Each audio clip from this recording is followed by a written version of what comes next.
se isso acontecer, o Link, né, que é o token da Chainlink, vai valer $1.000. Cara, é uma narrativa muito maior do que RWAs. Uma internet de contratos, ela é diferente de contratos na internet. A interface dos bancos para entrada na blockchain. Por que isso é tão poderoso? Como a Chainlink tem uma posição única para fazer essa visão acontecer e o que os bancos podem ganhar com isso, cara?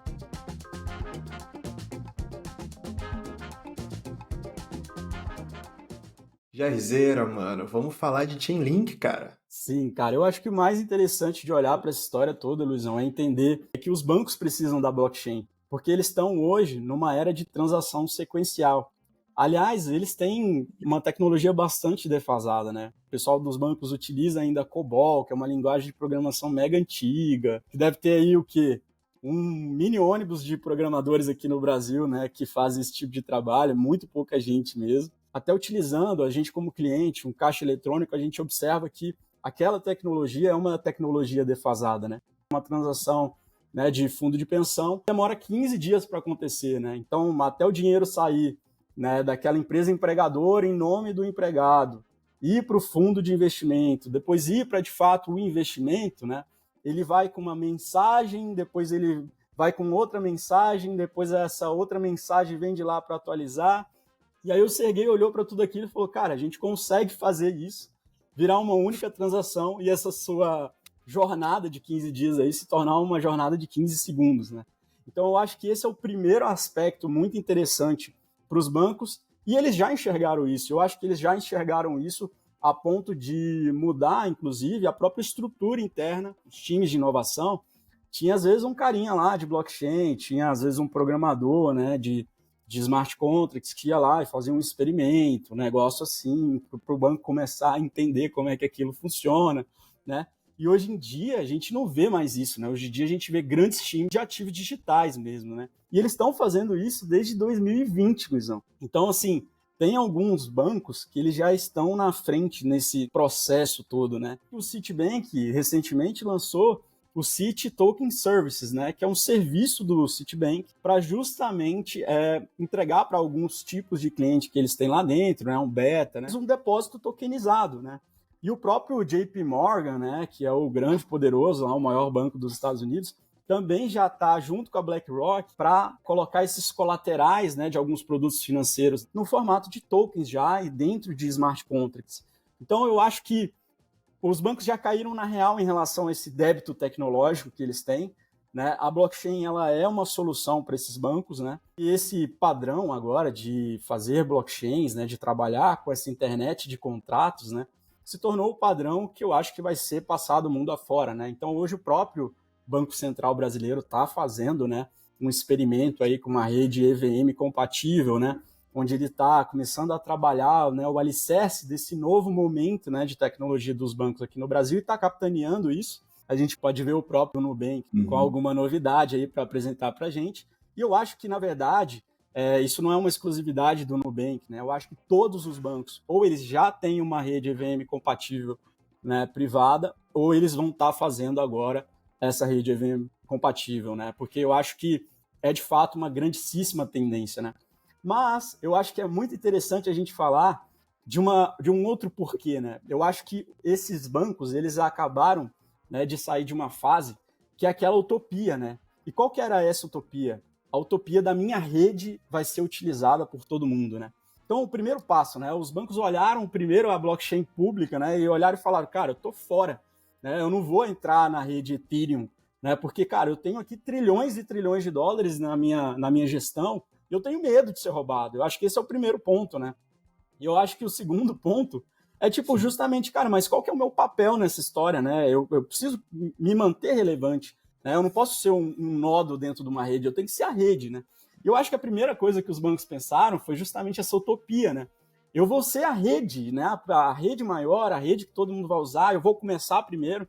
Então eu acho que o pessoal que estava lá no começo, né? Como aconteceu com o Citibank, né, como a gente viu lá as transações do pessoal que começou já a fazer experimentos com blockchain primeiro, eles começaram com a ideia de que sim, talvez eles poderiam ser, de fato, a rede que ia ser utilizada pelos outros bancos, né?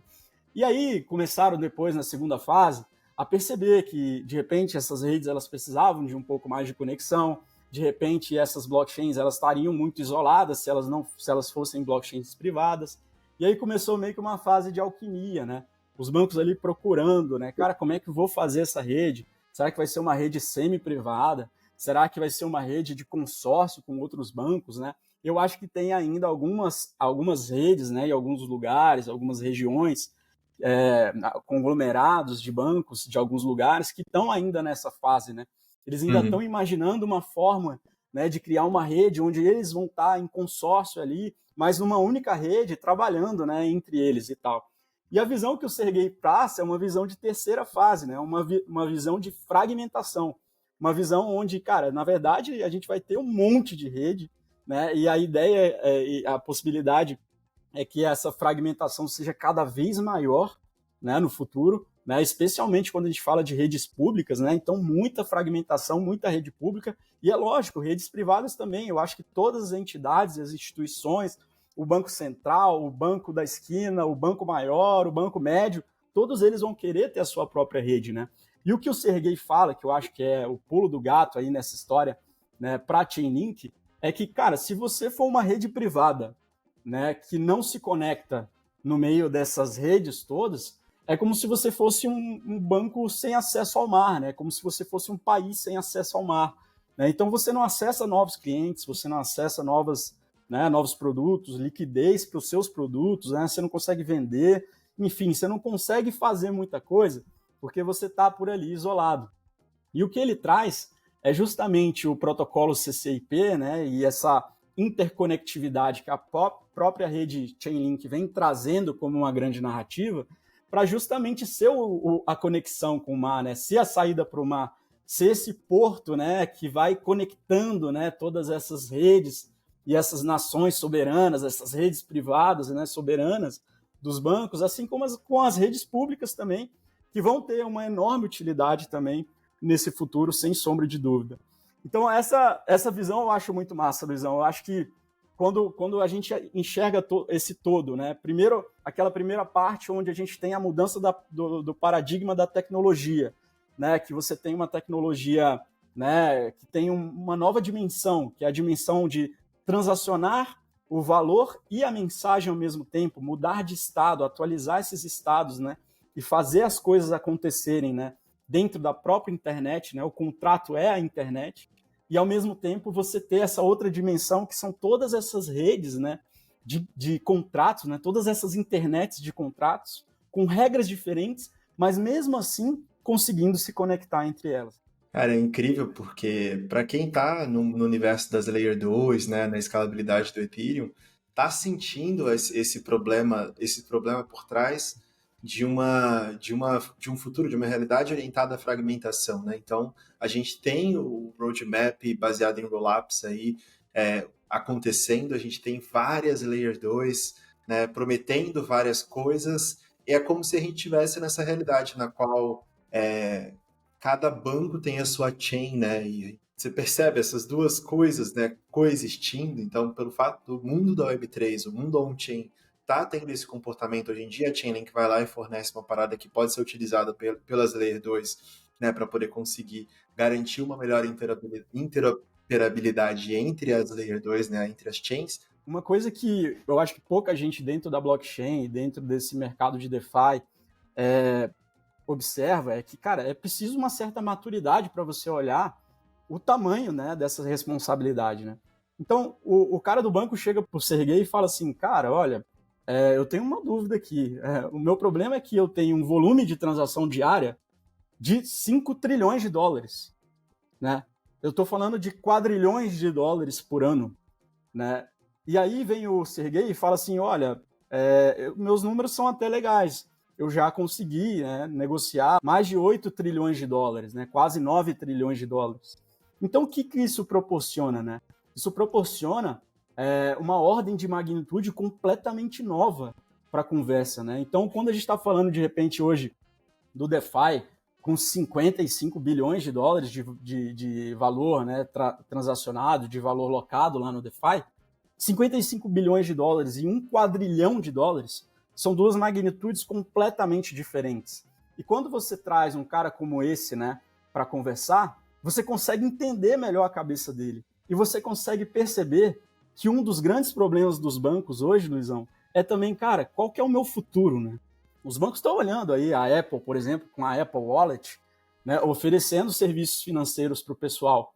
E para quem entende um pouquinho mais desse setor financeiro mesmo e tal, e o papel dos bancos dentro dele, os bancos eles são conhecidos como os distribuidores, né? O principal papel dos bancos é distribuir, né? E quando eles olham lá uma ferramenta, né, digital que está dentro de um smartphone, que quase todo mundo tem, né, fazendo a distribuição de um serviço financeiro, eu acho que, especialmente os caras lá de fora, porque eu até tive uma conversa recente com o pessoal aqui no Brasil, que não era de banco, tem que dizer isso, mas era um pessoal bem experiente do setor financeiro, e eles não enxergavam dessa forma. E na hora, quando eu vi o lançamento da Apple Wallet, eu fiquei extremamente intrigado se os bancos realmente não estavam pensando, cara, isso é uma ameaça para o meu sistema de distribuição. E eu acho que ficou claro que, pelo menos lá fora, eles estão enxergando dessa forma, né? É, de fato, uma mudança, né, de, vamos dizer assim, de utilidade. Né? Qual que é a minha principal utilidade em um mundo onde a Apple faz distribuição de serviços financeiros, né? A capilaridade da Apple é muito maior do que a capilaridade de qualquer banco, né? O próprio experimento da Apple acaba respondendo um pouco dessa pergunta, porque lá no experimento da Apple, a Apple era só uma distribuidora de fato daquele serviço financeiro. Quem estava por trás de fornecer o produto financeiro era o Goldman Sachs. Então eu acho que, no final das contas, a gente começa a ver pessoas como o Sergey colocando na cabeça dos bancos, né, possibilidades e caminhos para esse futuro que é tão incerto para os bancos, né, que torna, vamos dizer assim, o momento, né, e o sentimento do investidor, né, além de você ter outros problemas macro, além de você ter, né, lá nos Estados Unidos a questão dos títulos, né, que se desvalorizado, a falta de liquidez, o excesso de alavancagem, você tem também essa falta de perspectiva de qual que vai ser o posicionamento e o lugar, a utilidade dos bancos nesse futuro, né, Luizão?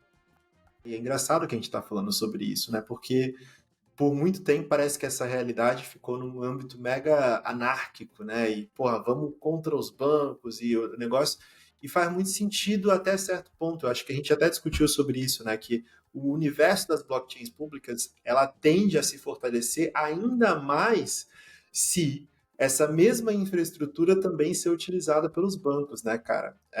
E a Chainlink ali no meio, né? Conseguindo permitir essa conexão entre todo esse mundo on-chain, né, independente se ele é privado ou se ele é público. Né? Mas como é que isso acontece, Jairzeira? Como é que você acha que esse posicionamento da Chainlink aí realmente se desdobra? Eu acho que esse como ele tem muito a ver com o fato da Chainlink ter saído na frente. Eles já entraram, já estão fazendo experimentos, né? Eles já foram lá junto à Swift e começaram a fazer um experimento para conectar a Swift e outros bancos que já têm redes, né, de blockchain privada com a rede Ethereum. Né? Então, no final das contas, a gente vê que dentro do ambiente dos bancos, a Chainlink ela já se tornou uma referência para fazer esse tipo de conexão. Ela já está criando uma autoridade, né? A marca Chainlink, né, e o time da Chainlink está lá trabalhando junto com empresas como Swift, como Citibank, como PNB Paribas. Então, a gente está vendo, né, se formar um mundo de possibilidades para formar novas parcerias, inclusive com os próprios bancos centrais, né, Luizão? Porque eu acho que quando a gente fala de um produto que é tão sensível quanto a segurança, né, eu acho que os bancos dificilmente eles vão olhar para um outro ator, para um outro player no mercado e vão falar assim, não, eu vou inovar agora, não, eu não vou fazer com a Chainlink, não. A Chainlink já fez com aqueles 200 bancos lá, mas eu vou querer fazer aqui com esse outro cara, porque ele tem uma solução que é um pouquinho melhor. Né? Então, eu acho que, na verdade, é muito difícil os bancos procurarem essa pequena melhoria incremental quando no final das contas você tem uma enorme responsabilidade com um volume de dinheiro muito grande por trás, né, dessas transações. A gente não está falando mais sobre um mercado de 1 trilhão, né, de dólares, ou na casa dos trilhões até, né? A gente está falando do mercado na casa dos quadrilhões de dólares, né? E aproveitando esse momento, né, cara, dos bancos, né, onde eles estão... você tem uma transição de tecnologia, você tem uma tecnologia nova que você não conhece muito bem, e você tem um futuro que você está sendo ameaçado não só pelo pessoal da blockchain, mas pelas empresas de tecnologia, como, por exemplo, a Apple. E aí você vem, cara, cola junto desses caras e fala para eles, olha, peraí, eu tenho uma nova narrativa aqui que é a On-Chain Finance, que é um approach de confiança minimizada, né, um approach suave, um approach que traz vocês, bancos, para dentro do jogo. E aí os bancos olham para isso e falam, cara, isso aí é na medida, né? Mas assim, o Sergey, qual que é o meu papel nesse futuro, né?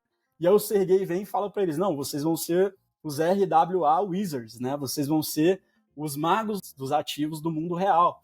E isso é uma coisa que faz todo sentido, né? Eu acho que isso faz os bancos ficarem extremamente, empolgados com a narrativa que o Sergey traz, porque no final das contas, para o Sergey, pensa bem, para ele se motivar, vamos lá, o Sergey ele não é um cara que é irrelevante nessa equação. Eu acho que se Chainlink vai chegar, se o Token Link vai chegar um dia a $1.000, depende muito desse cara estar muito motivado. Mas esse approach, cara, de confiança minimizada, deixa o Sergey muito motivado, né? Porque no final das contas ele acredita que ele está entregando para a sociedade um sistema melhor do que aquele sistema de finanças tradicionais que os bancos já estavam trabalhando. E para os bancos é uma coisa muito interessante também dar esse salto não só na tecnologia e na possibilidade de fazer transações que demoravam 15 dias, demorar 15 segundos, mas também na possibilidade de entregar uma segurança maior para o usuário final e, inclusive, diminuir essa distância que eles têm, né, da própria blockchain, dos produtos descentralizados, se adequar aí a essa nova realidade e melhorando na medida que eles podem, porque eles também têm grandíssimas responsabilidades com volumes, né, muito grandes de dinheiro na mão, mas eu acho que é uma narrativa que entrega na medida, Luizão.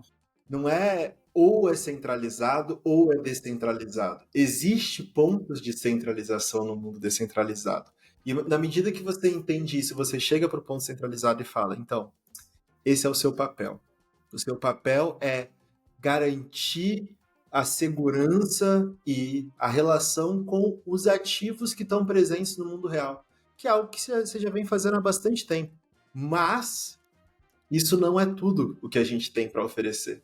Porque o mundo descentralizado vai estar borbulhando de opções para você interagir, para você fazer parte também.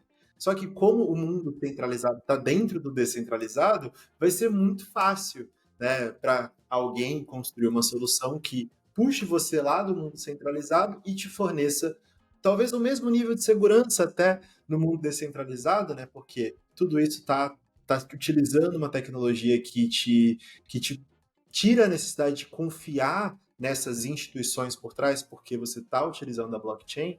Cara, parece que você está conseguindo falar com todo mundo, né? E amarrar todo mundo numa narrativa que faz muito sentido, e principalmente para os bancos, que são quem fornece infraestrutura financeira no mundo real há muito, muito tempo, né? Então, cara, acho que é muito incrível, assim, ver como tudo se encaixa, né? Quando a gente passa dessa camada do como a Chainlink tem potencial para realizar essa visão, a gente chega agora aqui no o quê, né? E para os bancos, o que isso representa? Eu acho que é justamente o que você falou. Representa que o On-Chain Finance é o futuro. E eu acho que não só para os bancos, né? O On-Chain Finance é o futuro realmente para as finanças, né? E especificamente para os bancos, né? A gente está pintando aí um futuro onde os RWA são o futuro, né? Então, os bancos eles vão ter esse papel, né, de estar trazendo produtos do mundo real para dentro da blockchain. Mas não necessariamente, como você falou, Luizão, esses produtos vão ser descentralizados. Talvez vão ser produtos que vão estar em redes descentralizadas, talvez não, talvez vão estar em redes privadas dos bancos, né, mas também vão estar provavelmente nas redes descentralizadas, nas redes públicas, mas não necessariamente, né, a gente vai ver uma on-chain finance 100% descentralizada. A gente vai ver todos os tons de cinzas possíveis, né, quando a gente está falando disso. E para o DeFi, cara, o que você acha que vai acontecer com o DeFi? Né, eu acho que o DeFi ele vai continuar sendo uma alternativa para os bancos, né, no final das contas, né? E a gente vai ter, assim como a gente já tem, dois tipos de DeFi. né? A gente vai ter aquele DeFi inovação, né? Que é um DeFi, vamos dizer assim, um DeFi que quer ser regulado um dia, né? Quer se tornar uma instituição, né, regulada um dia, e você vai ter aquele DeFi disrupção. E dentro desse DeFi inovação, a gente vai ver agregação, a gente vai ver mistura, a gente vai ver primitivos, né? A gente vai ver derivativos, a gente já vai ver produtos financeiros que, às vezes, por exemplo, um banco vai ter lá a sua própria stablecoin, e essa é uma tendência muito grande, né? Todo banco ter a sua stablecoin. Você acha que ele vai criar RWAs com qual stablecoin? Provavelmente com a stablecoin deles. Você acha que um banco ele vai sair misturando muitas stablecoins diferentes, inclusive as stablecoins que são descentralizadas nos produtos RWA dele? Provavelmente não, né? Só que aí no DeFi a gente vai ver essas completudes acontecer, né? Esses produtos complementares, né? Que trazem um pouquinho mais além, né? Que misturam um pouquinho mais de coisa, né? Que tem um pouquinho mais enfim, né? De tempero, vamos dizer assim, que pode acabar agradando algum tipo de usuário, né, de finanças descentralizadas, que não vai encontrar esse produto em outros produtos centralizados, né? E por outro lado, já um DeFi mais disruptivo, aí a gente está falando de anonimato, né? A gente está falando de nodes descentralizados usando, né, cloud service peer-to-peer, né, que hoje é um grande problema que a gente vê em alguns projetos que se dizem de DeFi, né? No final das contas, a gente está vendo que os nodes desses projetos estão lá na Amazon, né? Então estão lá no Google, entendeu? Então, afinal de contas, como é que você se diz um projeto descentralizado se os seus nodes estão dentro de uma nuvem de uma empresa americana que é absolutamente compliant, né? Que é absolutamente regulamentada, né? E que precisa obedecer às leis do Estado, né? Então, a gente vai ver, eu acho, muita inovação dentro dessa outra camada aqui também, e essas inovações elas vão estar relacionadas tanto à liberdade de você poder fazer negócios de forma anônima, né, e se expor a produtos financeiros de forma anônima, como vão chegar ali aonde o sistema financeiro ainda tem algumas amarras, né, como, por exemplo, os ativos privados, né, Luizão, que é um tema que a gente gosta pra caramba, que eu acho que, enfim, muita gente não tem acesso, né, Luizão? Não, eu acho que tem uma camada também, né, do como que todo o nosso universo de Ethereum e Bitcoin também vai se girar ao redor dessa transformação, dessa disrupção, né? Eu acho que quando a gente começa a falar de Ethereum e Bitcoin, né, a gente começa a pensar, porra, tá, mas a gente tem várias exchanges centralizadas fazendo um papel bem forte, tendo um papel bem forte no mundo Web3 hoje em dia, e a gente começa a se aproximar dos bancos, né, que também tendem a ter as suas blockchains e as suas stablecoins e a própria visão que eles devem ter dos ativos que a gente já conhece, como, por exemplo, Bitcoin, né? Como é que se vê, cara? Acho que até dando gancho para você trazer o Bitcoin, por exemplo, né? Como é que o Bitcoin vai se moldar esse novo? Cara, eu vejo muito o Bitcoin como esse ouro digital, né, cara? É uma coisa que vai ser de extrema importância para os bancos, né, como uma reserva de valor ali importante, que eles vão manter, né, realmente guardado, né, e grandes instituições, grandes custodiantes, né. Eu acho que eu vejo uma principal diferença assim entre Bitcoin e Ethereum no volume, né, das transações. Eu acho que as transações em Ethereum vão ser transações menores. Não que não vão ser transações milionárias, né? Mas eu acho que no Bitcoin vão ser transações bilionárias. E o Ethereum eu enxergo muito como uma rede que vai ser meio que a nova Suíça, sabe? Uma rede neutra. Então, por exemplo, você tem dois bancos que estão tentando fazer um novo produto, né? Lá um RWA, enfim, que envolve às vezes esses dois bancos, outra asset, um outro fundo. E aí, no final das contas, eles vão conversar entre eles, vão falar, cara, na verdade, esse produto vai ficar na minha rede. Não, vai ficar na minha também, vai ficar na minha também. E nessa eles vão pegar e vão falar, cara, quer saber? Nós vamos botar esse produto na minha rede, na sua rede, e também vamos colocar na rede Ethereum. Por quê? Porque vai ter algum tipo de usuário desse produto, enfim, vai querer acessar esse produto, mas vai querer que a segurança em volta desse produto e que a rede que assegura que esse produto vai executar aquela monte de passo a passo ali, que aquele contrato, né, inteligente colocou para aquele produto executar, é uma rede descentralizada, é uma rede que vai garantir, enfim, uma certa neutralidade em relação até a certas regulações que algumas redes privadas vão se submeter por ser a rede privada de um banco que está situada em determinado local, em determinado país, ou coisa do tipo, né? Eu acho que reservas de produtos vão estar dentro da rede Ethereum, e especialmente quando o pessoal estiver trabalhando com esse ouro digital, o Bitcoin, né, dentro da rede, enfim, de finanças, né, dentro dessa internet de finanças, colocando esse Bitcoin para render, eu acho que a gente vai estar trabalhando muito mais em WBTC do que em BTC por si só, né? Eu acho que essas transações aí vão ser o futuro da rede Ethereum, na minha visão, dentro desse contexto que a gente está falando agora, né? A gente se aproximou agora bem do Bitcoin, do Ethereum, né, que são esses os pontos centrais da narrativa quando a gente fala de Web3 e cripto, né, geralmente, mas a gente também tem um outro ponto de inovação bem relevante para as instituições hoje em dia, que é AI. A gente tem a conversa do Sergey, por exemplo, com o ex-CEO do Google, na qual ele falou, pô, Sergey, você está sendo muito humilde com relação a Chainlink, cara. A gente está falando de um protocolo que consegue fazer aí um número de transações de mais de 8,5 trilhões de dólares, né, serem entregues de maneira bem sucedida, né, cara? A gente está falando de um protocolo que já está há mais de 4 anos em produção sem nenhum problema. E por que que esses pontos eles são vistos como relevantes para o ex-CEO do Google a ponto dele falar, Sergey, tu é muito humilde quando tu fala da Chainlink, cara, porque você está numa etapa agora que você está provendo a verificação do que é verdade. Eu acho que com essa se amarrou muito bem assim a visão. No final das contas, os bancos eles estão vindo aí para a blockchain. Eles já perceberam as limitações que a blockchain tem, inclusive do ecossistema, né, de blockchain. Né, eles já perceberam que não vai dar para ser uma rede só, que vai ser um monte de rede, que vai ser uma bagunça e que vai precisar conectar as redes. E que as próprias redes não têm a capacidade de entregar tudo o que é preciso. Né, que todos esses sistemas que já existem nos bancos, provavelmente, ainda servem para a gente trazer dado para dentro dessas blockchains e para alimentar esses produtos blockchain. Né? Que essas milhares de redes de oráculo que o Sergey tá rodando já na Chainlink, né? Para fazer, né, serviços extremamente específicos. Né? Ah, cara, qual que é o preço da maçã na feira de Brasília? Ah, o preço da maçã na feira de Brasília é R$1. Aí o outro oráculo é 1,10. Aí o outro oráculo é 1,20. Então a média é 1,10. Então, esse é o tipo de rede que tem lá dentro da Chainlink, né, que está resolvendo um serviço específico. Né? E isso, as blockchains têm grandíssima dificuldade de trabalhar a confiabilidade dos dados, né, que estão no mundo real e que vão entrar dentro dela.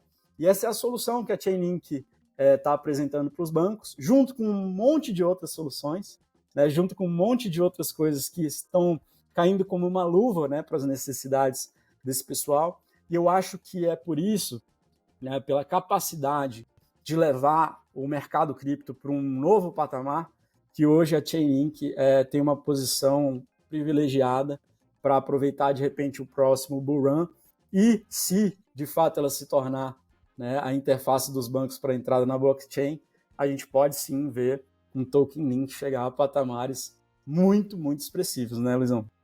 Assim que a gente espera, né, cara? É isso que a gente quer. Eu acho que a gente traz esse trilho aqui mais profundo na Chainlink, e também agora você trouxe um pouquinho aí também do valor por trás do token por si só e como isso também pode prevalecer no próximo bull run e tudo mais. Eu acho que a gente foi trazendo vários pontos que são pilares, que são importantes para você também, galera aí de casa, dar uma aprofundada e entender um pouco mais. Eu acho que o CCIP que a gente citou aqui é uma das coisas, mas quando a gente fala de AI, a gente também tem, por exemplo, a integração que a Chainlink está proporcionando através dessa Chainlink Functions também, né? Se você quiser dar uma aprofundada um pouco mais, entender essa integração que AI, Chainlink com essa nova narrativa pode ser, né? Pode fazer sentido. Então, tem muita coisa, cara, que eu acho que vale a pena de você dar uma aprofundada se fizer sentido para você. Eu acho que esse é um episódio que ele dá uma empurrada aí para você dar uma pesquisada mais sobre a Chainlink, mas ele também convida a gente para se aproximar também dessa narrativa das instituições, né, e dos bancos, e o como tudo isso não faz sentido nesse momento do cripto, né, cara? Muito massa. É isso, galera. Pô, e é isso por hoje, galera. Se você gostou aí do episódio, deixe seu comentário. Diz aí se você acha que o Chainlink, que o Token Link, né, vai valer $1.000 no próximo bull run ou não. ou se isso é uma loucura. Se você acha que outro projeto vai executar, né, esse papel de interface com os bancos aí para blockchain, coloca aí nos comentários também. Pô, dá seu like se você curtiu o conteúdo, segue a gente, né, Luizão? Sim, cara, se inscreve no canal que tem mais conteúdos como esse também por vir. E tamo junto, galera. Valeu! Tamo junto, até a próxima.